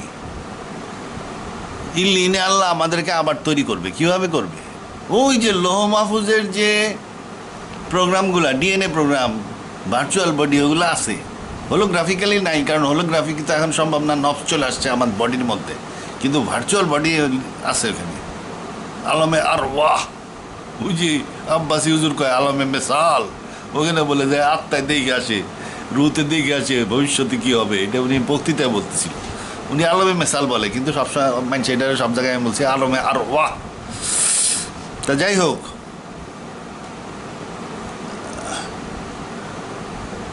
ওই লৌহ মাহফুজ থেকে ডাটা পাঠাই দেওয়া হবে। ইলিনের সার্ভার কম্পিউটার আছে, সিজিনোর একটা সার্ভার কম্পিউটার আছে, ওইখানে ডিএনএ প্রোগ্রামটা পাঠাই দিবে। আবার আমল নামা যায় ওই সার্ভারে জমা হচ্ছে। সার্ভারে কোরআনকে বলা হয়েছে বুক। তোমাকে কে বলবে সেটা কি বই, তোমাকে কে বলবে কি সেটা কি বই? একটা বুক ইনস্ক্রাইবড, মানে প্রোগ্রাম করা বই। এটা লৌহ মাহফুজ আছে, বুক ইনস্ক্রাইবড মানে একটা সার্ভার, ওর মধ্যে লৌহ মাহফুজের কন্ট্রোলে সে চলে। ওখান থেকে আসবে মানুষটার ডিএনএ, আর এখান থেকে আমল নামা যায় জমা দেওয়া হবে ওই সার্ভারের মধ্যে। নফস নিয়ে জমা দেওয়া হবে। তাইলে ডিএনএ প্রোগ্রাম যদি থাকে, তাইলে ওই সার্ভার ওই ভার্চুয়াল বডি তৈরি করতে পারবে। এরপরে ওই ভার্চুয়াল বডি এনার্জাইজ করবে ওর নফসকে, তাইলে সে তৈরি হয়ে যাবে। আর মেমোরি প্রত্যেক দিনই সংগ্রহ করা হয়, কোরআন শরীফে আছে। It is he who takes your রুহ by night and has knowledge of all that you have done by day, kills your nafs by night. আল্লাহ প্রত্যেকটাতে মানুষের নফসকে কিল করেন। কিভাবে? রুটাকে নিয়ে নেন, নফস অচেতন হয়ে যায়, মানে নফস কিল করেন। তারপরে আসল কি করেন? And has knowledge of all that you done by day. সারাদিন কী করছি সেই নলেজটাকে হ্যাজ করেন, মানে নিয়ে যান, পেন ড্রাইভ দিয়ে সে নিয়ে যান। আল্লাহ তেমনি সবসময় জানে যে আমি কী করতেছি, আমার আগে করার আগের থেকেই জানে, জন্মের আগের থেকেই জানে আমি কী করব। এটার কথা কয় নাই। হ্যাজ নলেজ মানে of all that you have done by day, মানে দিনে সারাদিন আমরা যা করছি সেই নলেজটাকে হ্যাজ করেন, ডিভাইন পেন ড্রাইভ দিয়ে নিয়ে যান। by the day he raises you up again, দিনে আবার রাত্রে উঠায় দেন। এটা আমার পয়েন্ট, মানে জীবন যতদিন পর্যন্ত বাঁচো এই জন্য। In the end unto him will be your return, শেষকালে তুমি মানে ফেরত যাইবে আল্লাহর কাছে।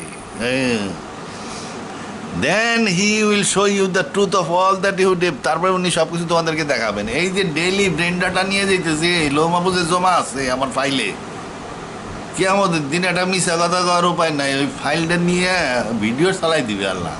ওই দেখ তুই যে কইতে চাস, তুই ওখানে যাস নাই, হ্যাঁ এই দেখ তুই যে গেছিলি তার প্রমাণ, ভিডিও চলতে কোনো কিছু মিশা কথা করার উপায় নাই। আচ্ছা, বিচারের দিনে every man's fate we have hanged on to his neck. এই নেক মানে যে সেই বিরাম রিয়ার ব্রেন, এর মধ্যে প্রত্যেক মানুষের ভাগ্য ঢুকানো আছে, সে গাইড করে মাঝে মাঝে। On the day of judgment we will bring out a scroll, এই ব্রেন থেকে এই স্ক্রল বাইর করা হবে, যে সে কী করছে সেইটার ডাটা এখানে আছে, যা করছে সব ডাটা এখানেও আছে। আবার আল্লাহ রেকর্ড রাখছে, এক জায়গায় রেকর্ড রাখে না। আল্লাহর কাম মানে পাকা কাম। বিচারের মাঠে বুথ, পাল্লা পাথর মানে পাল্লা, দাড়ি পাল্লা মানে আসলে আধুনিক বুথ। দাড়ি পাল্লা মানে কি, দাড়ি পাল্লাতে দিয়ে আর গুণ এত মাপা যায় না। ওটা একটা আধুনিক কম্পিউটারাইজড বুথ। মনে যায় ব্রেনের সাথে জিনিসপত্র লাগাই দিবে, এখানে লাগাই দিবে, এখানে লাগাই দিবে, এখানে ভাগ্য ডাটা সাই করে কম্পিউটারে চলে যাবে। কি করছে সেই ডাটা কম্পিউটারে চলে যাবে। ভাগ্যে এই ছিল, করছে এই, গুণার স্বভাবের মাত্রা হয়ে যাবে। দেখা গেল যে গুণার পরিমাণ বার হয়ে গেল, গুণা টু দি পাওয়ার 18, পুণ্য টু দি পাওয়ার 14, এরকম হয়ে গেল। ওইটা হলো পাল্লা, অটোমেটিক পাল্লা। লিস্টও একটা বেড়ে আসবে আমল নামা, ওইটা দিয়ে হ্যাঁ আর মাইন্ড আল্লাহর বিচার করা লাগবে না, রেজাল্ট আগেই পাওয়া যাবে। আচ্ছা, তাইলে যে আল্লাহ গাছের পাতায় কার্বন ডাইঅক্সাইড তৈরি মানে খাদ্য তৈরি করে, স্টার্চ তৈরি করে, এটা কী বলে, কার্বোহাইড্রেট তৈরি করে, এবার মধ্যে এত কিছু করে মহাজ্ঞানী আল্লাহ। এটা চিন্তা করতে গেলে মহাজ্ঞানী নিয়ে চিন্তা করতে হবে। আর কি যেন কইছে, কালা মানুষের প্রতি ঘৃণা, এটা বাইবেলে আছে, নিদার ওয়ার্ল্ড। বাইবেলে বলে কালা মানুষ শব্দ জুড়ে দেব। আসলে তা না, আল্লাহ আল্লাহ আল্লাহ সুবিচারক, ন্যায়পরায়ণ আল্লাহ, ন্যায়পরায়ণ।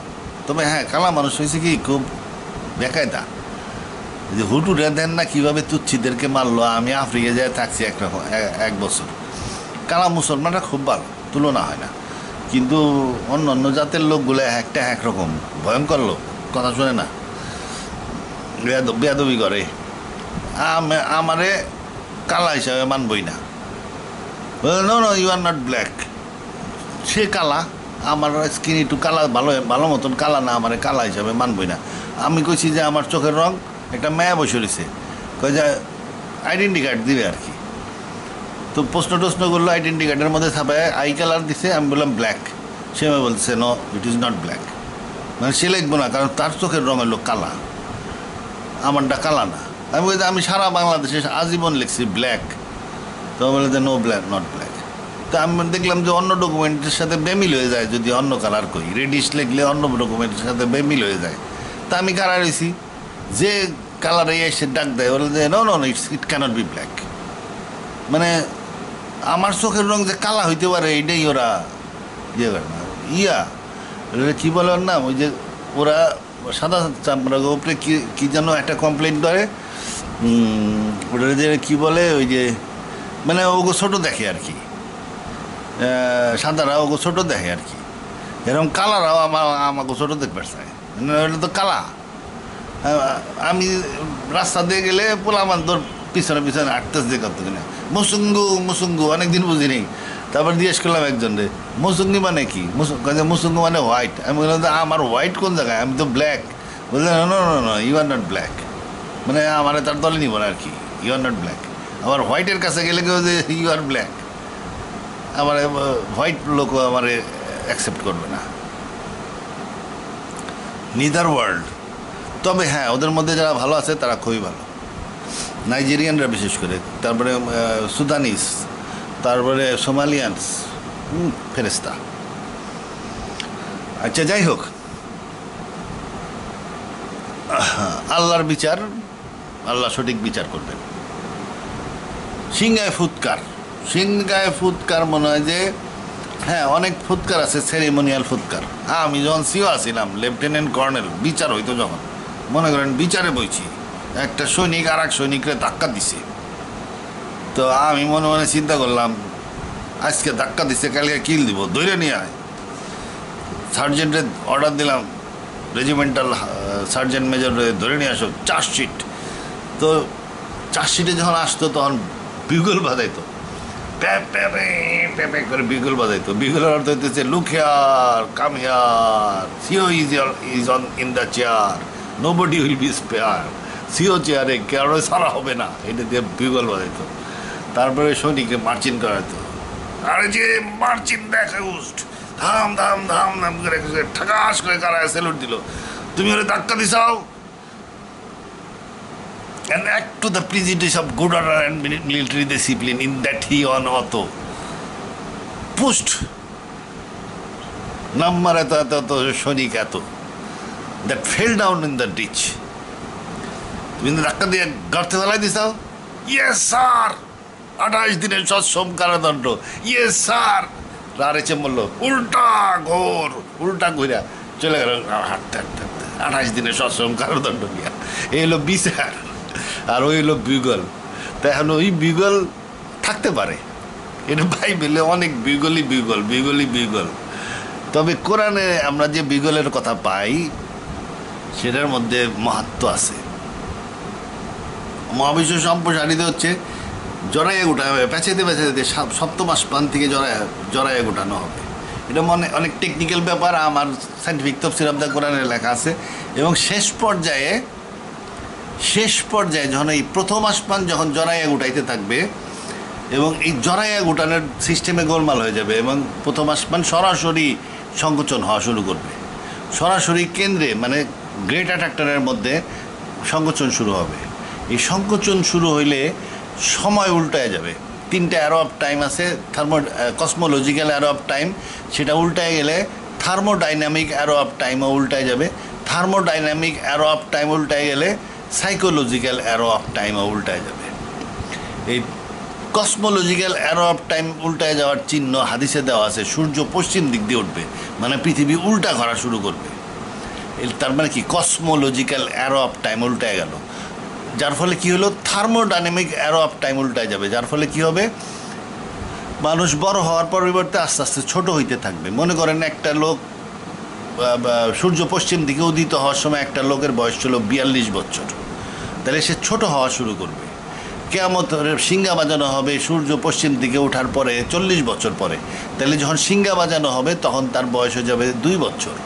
মানুষ ছোট হইতে থাকবে, 2 বছরের শিশু হয়ে যাবে সে।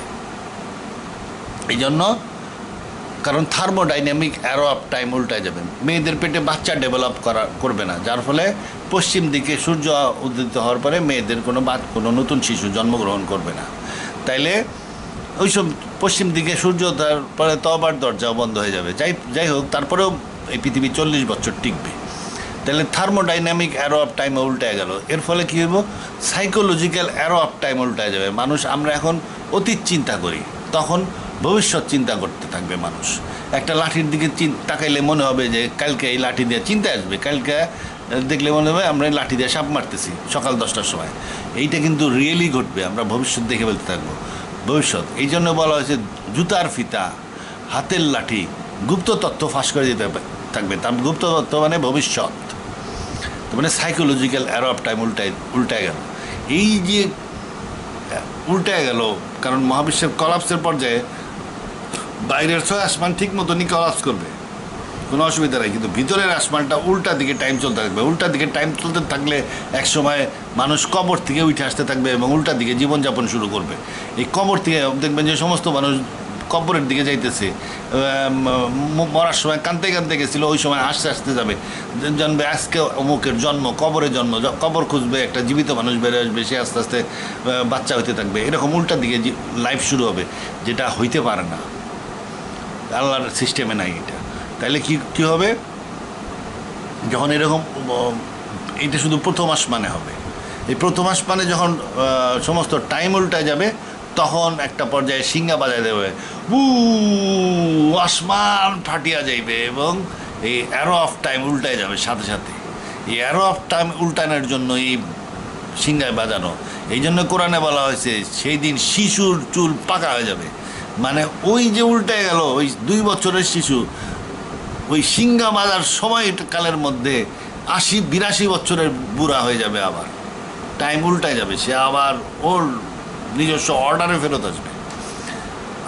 আসমানের fabric of speech and time চূর্ণ বিচ্ছিন্ন হয়ে যাবে, এটাকে বলে আসমান চূর্ণ বিচ্ছিন্ন হয়ে যাওয়া। যার ফলে অ্যারো অফ টাইম আবার ওভারঅল ইউনিভার্সের সাথে মিশে যাবে এবং শিশু পাকা চুল হয়ে যাবে, মানে 82 বছরের বুড়া হয়ে যাবে ওই অল্প সময়ের মধ্যে। পাহাড় পর্বত তুলার মতন উঠতে থাকবে, মহাপরাক্রমশালীর আল্লাহর অর্ডার, মহাপরাক্রমশালী আল্লাহ। আমাদের তুলনায়, এই মহাবিশ্বের তুলনায়, বিগ ব্যাংয়ের তুলনায়, গ্যালাক্সিগুলোর তুলনায়, জিনবুতের তুলনায়, সমগ্র শক্তির তুলনায় আল্লাহর শক্তি অকল্পনীয় বেশি এবং তার বুদ্ধির কোনো তুলনা নাই, তার কর্মক্ষমতার কোনো তুলনা নাই। যার ফলে আমরা বিশ্বাসই করতে পারতেছি না যে এরকম একটা আল্লাহ থাকতে পারে। উল্টাপাল্টা কথা বলে নিজের বাস নিজেই নিতেছি। আচ্ছা, যাই হোক, যারা বিশ্বাস করিবে না তাহারা করিবে না, ডক্ট্রিন অফ তাল গাছে বিদ্যমান থাকিবে। তাল গাছ ডক্ট্রিন। আচ্ছা, ব্যাটারি আছি, অল্পিটা আছি। আচ্ছা, কে আছিস, কোথায়? শিশু শিশু শিশু সম্বন্ধে কি বলছিল? ও, শিশুদেরকে বলে মানুষের এখন বলে বুদ্ধি হয়েছে, শিশুদেরকে এখন বিয়ে করা ঠিক না। এখন শিশু বলতে কি বুঝাইতেছে?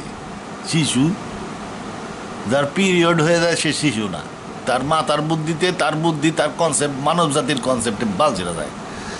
আচ্ছা, তারপরে কি সভ্যতার ভয়ের কারণে ভালো কাজ, ভয়ের কারণে ভালো কাজ। আচ্ছা, এই যে ইংল্যান্ডে থাকে মনে করে কয় যে আমরা বলে খুব স্বাধীন, এরা বলে খুব স্বাধীন। হ্যাঁ, কত স্বাধীন এটা জানি না, পুলিশের ডরে সবসময় সিধা হয়ে চলে। একই বাঙালি ঢাকায় এসে উল্টাপাল্টা গাড়ি চালায়, ট্রাফিক আইন মানে না। তার মানে কি, তার অন্তরে আছে ওইটা। তার অন্তর বলে স্বাধীন মতন চলো, স্বাধীন বাংলাদেশ, বঙ্গবন্ধুর বাংলাদেশ। এনে আবার কিসের ট্রাফিক রুল? স্বাধীনতার চেতনায় তো ট্রাফিক আইন ছিল না। বাঙালি তো ওই জিনিসই, জেনে সেনে ছাপ্পা লাগবে, এটি তো আমরা বাঙালি।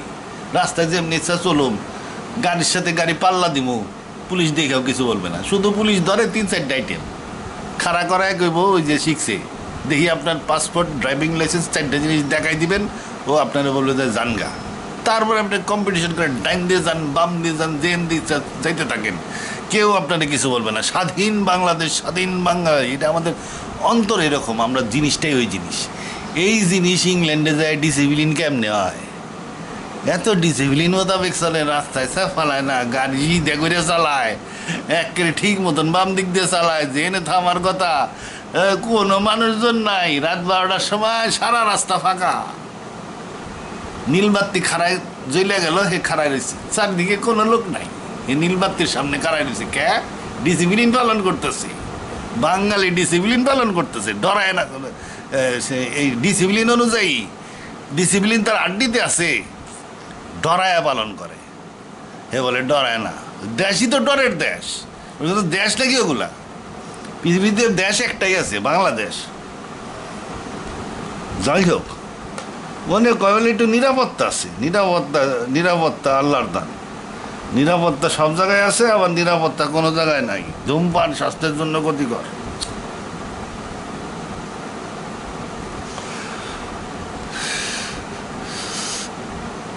ওনেও অনেক জায়গা আছে, হেনে রাত বিরেতে চলাফেরা করা যায় না। ঢাকায় এমন কোনো জায়গা আছে যেখানে রাইতে যাওয়া যায় না? কোনো জায়গা নাই। সমস্ত জায়গায় রাত্রের বেলা, রাত 1টা-2টার সময় আপনি দেড় করে হাইটে যাবেন, কোনো চিন্তা নাই। কিন্তু আমেরিকায় আছে, লন্ডনে আছে, এমন জায়গা আছে আপনি ওই জায়গায় রাইতে পার হয়ে পারবেন না। যত সব ভয়ের কারণে ভালো কাজ, হ্যাঁ, ভয়ের কারণে সবসময় মানুষ ভালো কাজ করে। মানুষ, বিশেষ করে বাঙালি, ভালো কাজ ভয় লাগে, ভয় ছাড়া বাঙালি ভালো কাজ করে না।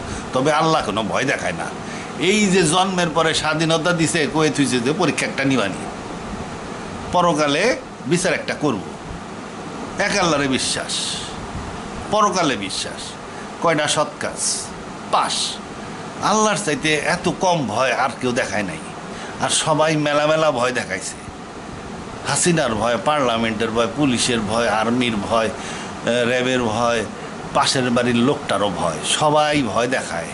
ভয়ে ভয়ে আছি, শুধুমাত্র আল্লাহ ভয় দেখায় নাই। আল্লাহ আশা দিছে, নিরাপত্তা দিছে।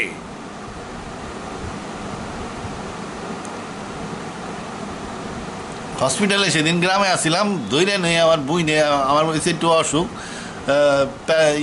ইয়ে কিনতে পাঠাইছি, একটা ছেলেরে পাঠাইছি, যা ইয়েতে কয়টা স্যালাইন কিনে নিয়ে আয়। স্যালাইন ওই স্যারা আমার বোনরে টেলিফোন করছে ঢাকা শহরে, যে উনি ভাইয়া কিন্তু অসুখ। আমার বোন ঢাকার থেকে দেশে এসে আমার ধৈর্য নিয়ে একেবারে সিএমএসে ভর্তি। সিএমএসে তো আমি ফ্রি ট্রিটমেন্ট। যাওয়ার সাথে সাথে সিএমএস আমার এইটা ওটা লাগায় বললো যে আপনার টপোনিন 22,000 এই মুহূর্তে এখন আপনার হার্টের মধ্যে রিং লাগাইতে হবে। তা আমি বললাম যে আমি টের পাই না। বলতে না, অনেকে টের পায় না, অনেকের ব্যথা ট্যাথা হয় না, টপোনিন 22,000 এখন লাগাইতে হবে তাড়াতাড়ি। আমার নিয়ে ওখানে ভর্তি করে দিল। এক রাতে থেকে পরদিন আমি নাম্বার গেছি, কয়েক যে নামাজ হবে না। আমি কিন্তু বাথরুমে যাবো, পেশাব করতে। বলেন যে না, এটা হলো আইসিইউ, এখানে বাথরুমে যাওয়া যাবে না। তো মুতুম কেমনে? বলতে ওই যে ওখানে একটা কৌটা দিছি, ওখানে মতেন। আমি তখন ওই তার মার ছিঁড়ে হাড় পাড়া আমি এনে মুতুম, আমার কিছুই হয় নাই। আমি আইসা দরজার কাছে আইসি, দরজা আমার ওইটা দিয়ে ঘষিয়ে খোলার লাগে। আমি বলতে খোল দরজা, নাইলে কিন্তু তুমি লাগতে ভাঙো। তারপরে খুলে দিছি। বাইরে দেখি আমার মেয়ে হারা রাত বইরে বসে রয়েছে, আব্বা মইরে দিব মনে হয়। দেখে গেল মেজাজ খারাপ হয়ে যায়, গালাগালি করলাম। আবার এসে কিছুক্ষণ শুয়ে ডাক্তারে বললাম যে আমার এই মুহূর্তে ডিসচার্জ করে না, আমার ওই যে ইয়েতে দেন, আমারে ওয়ার্ডে দেন। বলে যে আপনার টপোনিন 22,000। আমি বলি যে টপোনিন 22,000 মানে কি? টপোনিনে কী করে? বলে যে হার্ট সারায়। বলে মানে আল্লাহ অ্যাকশনে চলে গেছে, হার্ট সারানোর টপোনিন বের করে দিচ্ছে, আল্লাহর মেডিসিন কাজ করা শুরু করে দিচ্ছে, আমার কিছু হবে না, আপনি ওই সব বাদ দেন, আমি ওই সব অপারেশন টপারেশন করবো না, আমার এখনই পাঠান ইয়েতে ওয়ার্ডে পাঠান, 7 দিন থাকি, সুন্দর ওয়ার্ড, ওখানে ঘুমাই টুয়াই, হোটেল মোটেল, অনেকদিন দেশে আসছিলাম, খাওয়া দাওয়া হসপিটালে ভালোই, ভিআইপি ক্যাবিন থেকে যাই, এই নিল আমার নিয়াত। আচ্ছা, 7 দিন থেকে যাইয়া, আর আপনি যদি ওই আমার ওয়ার্ডে না পাঠান আমি এখান থেকে ডাইরেক্ট চলে যাব। তখন বললো যে ঠিক আছে ঠিক আছে, আপনার ওয়ার্ডে পাঠাচ্ছি এখনই।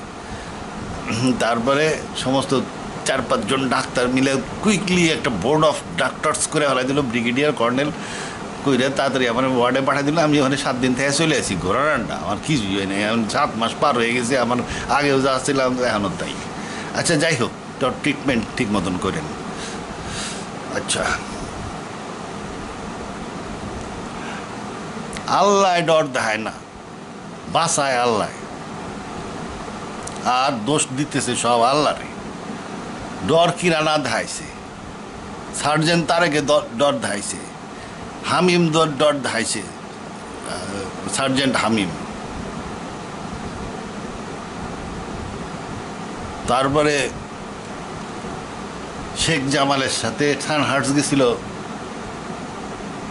মেজর ছিল তখন, মেজর শফি আমার কমান্ডার ছিল, ওই একই সাথে সানহার্টস থেকে ট্রেনিং নিয়ে আসছিল মেজর শফি। তারপরে মেজর ওয়াদুদ, সবাই দেখে ডরাইছি। ভরসা সবসময় একই ছিল, আল্লাহ। ডর দেখায় নাই শুধু আল্লাহ। আর এখানে বলে যে ভয়ের কারণে যদি নামাজ পড়ি, সেটা কি সভ্যতার ডেফিনিশন নাকি? কিসের ভয়, কোথায় ভয়? এক আল্লাহরে বিশ্বাস, সিধা কাজ, পরকালে বিশ্বাস, কিছু সৎ কাজ। এই এক আল্লাহরে বিশ্বাসের জন্য আল্লাহর কাছে চাইতে হয় যে আল্লাহ আমার এক আল্লাহরে বিশ্বাসে দাও। আল্লাহ আমি যেন ওই 10 আল্লাহরে বিশ্বাস না করি, আল্লাহ আমার বিশ্বাস ঠিক রাখো। বিশ্বাসের সাথে যেন মৃত্যু হয়, পরকালে বিশ্বাসের সাথে যেন মৃত্যু হয়। এ আল্লাহ আমি যেন কিছু সৎ কাজ করে, কয়টা সৎ কাজ করে মরতে পারি, আমি যেন জান্নাতে যাইতে পারি। যাই হোক, আমার জান্নাতে যাওয়ার ব্যবস্থা করো। এই এলো কান্নাকাটি, এইটা হলো নিজের লাভের জন্য, ভয়ের জন্য না। ভয় আর মানুষ কতটুকু পায়? ভয় পাইতে বিশাল জ্ঞান দরকার অনেকেরই, সেই জ্ঞানই নাই। আচ্ছা, আলহামদুলিল্লাহ। আলহামদুলিল্লাহ মানে পরম প্রশংসা আল্লাহর, সকল প্রশংসা আল্লাহর না। বাঙালি মানুষকে বোঝানোর জন্য সাহিত্যিক ভাইয়েরা ওখানে সকল লিখছে। আলহামদুলিল্লাহ, পরম প্রশংসার আল্লাহর, যিনি জগৎ সমূহের প্রতিপালক। তাহলে পরম প্রশংসা যদি আল্লাহর হয়, তাহলে আরও কিছু লোকের প্রশংসা থাকতে পারে। মোহাম্মদ প্রশংসিত লোক, প্রশংসা তো সবারই করে। ভালো একটা ভিডিও দেখলে আমি লিখি গুড ভিডিও, তো প্রশংসা করলাম না ওর, তাহলে গুণ হয়ে গেল নাকি? আলহামদুলিল্লাহ মানে সকল প্রশংসা আল্লাহ, এটা হলো সাহিত্যিক এক্সপ্রেশন। কিন্তু এটার যদি আপনি ভালো মতন ট্রান্সলেট করতে চান, তাহলে আলহামদুলিল্লাহ বলতে হবে পরম প্রশংসা আল্লাহর। মোহাম্মদ নাম গ্রামার মানে না কেন? আর আরবি গ্রামের জন্ম হয়েছে কয়েকশো বছর আগে, মোহাম্মদের নাম গ্রামার মারবো কেমনে? সে 1500 বছর, 1450 বছর আগের নাম। ওই নাম অনুযায়ী গ্রামার ঠিক করে নিতে হবে। তারপরে কোরআন মোহাম্মদকে দেওয়া হয়েছে, এটা কোনো ইয়ে নাই, মোহাম্মদের নাম উল্লেখ নাই। এটা অন্যভাবে আছে। এই যে মনে করেন, এই যে একটু আয়াত পড়ে শুনেই, so verily I call to witness the stars that recede. আমি আহ্বান করি সেই সকল নক্ষত্র দেখার জন্য যেগুলো পিছিয়ে হইতে যায়, যেটা বৈজ্ঞানিক হাবেল আবিষ্কার করছিল, যে দূরবীন লাগায় দেখছে যে দূরবর্তী সমস্ত গ্যালাক্সি পিছনে চলে যাচ্ছে। এমনি নর্মাল গ্যালাক্সি দিয়ে বোঝা যায় না, মনে হয় যে ফিক্সড। একটা জাহাজ ঘাটে খাড়ায় থাকলে দেখবেন যে দূরের থেকে একটা লঞ্চ আসতেছে, মনে হবে যে লঞ্চটা স্থির। দূরের একটা জিনিস যদি হাজার হাজার মাইল বেগে পিছেও চলে যায়, তাহলে বোঝা যাবে না। ডাইনে বাইরে সরে গেলে বোঝা যায়, কিন্তু সামনে পিছনে আসলে সেই জিনিসটা বোঝা যায় না। In the background of the sky এটাকে মনে হয় ফিক্সড। সেরকম বৈজ্ঞানিকরা অনেক গ্যালাক্সি দেখতো ওটা ফিক্সড, ধারণা ছিল মহাবিশ্ব স্থির। হাবল দেখলো যে ওইটা পিছিয়ে যাচ্ছে। কীভাবে দেখলো? উনি দেখে নাই, চোখে দেখে নাই, উনি ওই গ্যালাক্সির যে আলোটা সেটা প্রিজমের মধ্যে দিয়ে পার করে দিছে, বর্ণালী তৈরি হয়েছে। তারপরে বর্ণালীটা দেখছে আস্তে আস্তে লালের দিকে যাচ্ছে, রেড শিফট হচ্ছে। তার মানে আলোর তরঙ্গ দৈর্ঘ্য বাড়তেছে। তরঙ্গ দৈর্ঘ্য বাড়ে কখন? যখন নাকি ওই জিনিসটা পিছিয়ে চলে যাচ্ছে। এই জন্য তাইলে স্ট্যাটোস্কোপি দিয়ে সে প্রমাণ করলো যে দূরবর্তী সমস্ত গ্যালাক্সি পিছিয়ে চলে যাচ্ছে। এটা বৈজ্ঞানিকরা সহজে মাইনে নেয় নাই যে মহাবিশ্ব গ্যালাক্সিগুলো সব দিকের সে দেখাইছে, সব দিকের সব দূরত্বের গ্যালাক্সি পিছিয়ে যাচ্ছে, এটা আমাদের দেখাইছিল। তাও বৈজ্ঞানিকরা বলে যে না, মহাবিশ্ব স্থির। তোমার ওই ডপলার ইফেক্টের অন্য কোনো কারণ থাকতে পারে, হয়তো রেড শিফট হচ্ছে অন্য কোনো কারণে, আমরা জানি না। এরপরে আসলে কি অলবার্টস প্যারাডক্স, মহাবিশ্ব সম্প্রসারিত হচ্ছে দেখেই এই নক্ষত্র থেকে যে হাজার হাজার কোটি নক্ষত্র থেকে যে আলো বেরোচ্ছে, সেই আলোগুলো হালকা হয়ে যাচ্ছে। নাহলে সারা আকাশব্যাপী হয়ে যেত নক্ষত্র, পুরো আকাশকে নক্ষত্রের মতন উজ্জ্বল দেখা যাইতো। পৃথিবীতে 40,000 গুণ বেশি আলো থাকতো, কিন্তু সেই আলোটা নাই, কোথায় গেল? এটা অলবার্টস বলছিল 1826 সালে। যখন দেখা গেল যে না, মহাবিশ্ব সম্প্রসারিত হচ্ছে, তখন অলবার্টস প্যারাডক্সের সমাধান পাওয়া গেল। যেহেতু মহাবিশ্ব সম্প্রসারিত হচ্ছে, সেহেতু আলো হালকা হয়ে যাচ্ছে, যার ফলে স্পেস অন্ধকার, যার ফলে পৃথিবী ঘোরার কারণে শুধু সূর্যের আলোটাই আমাদেরকে দিনরাত বানাচ্ছে। এটি কোরআন শরীফে ছিল। আকাশকে উত্তর থেকে উচ্চতর করিয়াছেন, ও রাতকে ডাকিয়ে আধার করিয়া দিয়াছেন, প্রভাতকে আলোকে প্রকাশিত করিয়াছেন। যাই হোক, আল্লাহ বহু চিহ্ন দিছে, এরপরেও যারা বিশ্বাস করে না তারা করবে না, কারণ আল্লাহ তাদের ভাগ্যকে খারাপ করে রাখছে আর কি। ভাগ্য খারাপ না, তারা 1000 মাইল লম্বা হবে, বিরাট গ্যালাক্সির মালিক হবে, হয়তো ক্লাস্টার্স অফ গ্যালাক্সি পেয়ে যাবে, হাজার হাজার লক্ষ লক্ষ জিনরা তারে ফ্রেন্ড হিসেবে মানবে, এবং তারা বিশাল সাম্রাজ্য। কোরআন শরীফে লেখা আছে, if they have patience, the fire will be home for them. এটা হলো if then they have patience, the fire will be a home for them. একদিন দোজকটাই তাদের বাড়ি হয়ে যাবে এবং উন্নতি করতে থাকবে। এমন দিন আসতে পারে যে তারা রকেট বানায় এক গ্যালাক্সিতে আর এক গ্যালাক্সিতে চলে যাবে। ওই একটা পড়ি মোহাম্মদ সাল্লাল্লাহু আলাইহি সাল্লামের ব্যাপারে, যেখানে বলা হয়েছে, verily I call to witness the stars that recede. দেখো নক্ষত্র যেটা পিছনে চলে যাচ্ছে, গো স্ট্রেইট অ্যান্ড হাইড, পিছনে চলে যাচ্ছে, দেখে এগুলার লুকায় যাচ্ছে, মানে এদের আলোগুলার পৃথিবীতে পৌঁছাইতে পারতেছে না। And the night as it dissipates, এই জন্য পৃথিবীতে রাত হচ্ছে। And the dawn as it breathes, যাচ্ছে, যেহেতু রাত হচ্ছে সেহেতু পৃথিবী ঘুরলেই সকাল হচ্ছে, সূর্যের আলো আসতেছে, অন্য কোনো আলো এখানে আসতেছে না, সূর্যের আলোর মাধ্যমে রাত দিন হচ্ছে। নাইলে পৃথিবী যদি মহাবিশ্ব সম্প্রসারিত না হইতো, যদি ওই নক্ষত্রগুলো পিছিয়ে না যাইতো, তাইলে সবসময় 40,000 গুণ বেশি আলো থাকতো। এইটা এই 4টা আয়াতে বলা হয়েছে। 81-19, verily this is the word of a honourable messenger, অবশ্যই এটা একটা সম্মানজনক মেসেঞ্জারের বাণী। Endowed with power, with rank before the lord of the throne, and your companions is not possessed, এবং তোমাদের কম্পেনিয়ান পাগল না। এই কম্পেনিয়ানরা মোহাম্মদ পাগল না। হ্যাঁ, বেটারি শেষ। আল্লাহ হাফিজ।